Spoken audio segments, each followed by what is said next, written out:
Tank Week. Tanks were the so-called wonder weapon of the First World War.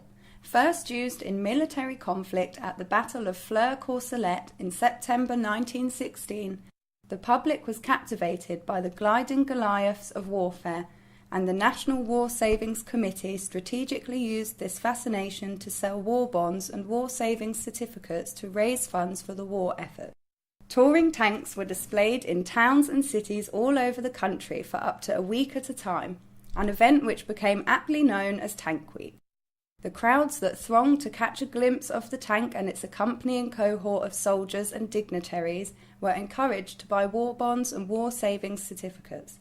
6 tanks toured the country: Julian, Old Bill, Nelson, Drake, Egbert and Iron Ration. Tanks continued to be used as displays after the war. From 1919, towns all over the country were presented with a tank in acknowledgement of their efforts to raise funds via the sale of national war bonds. Hemel Hempstead received its tank on the 21st of February 1920, pictured below. Positioned close to Heath Park Hotel in Boxmoor, it became a local landmark, both prized and derided by the local community.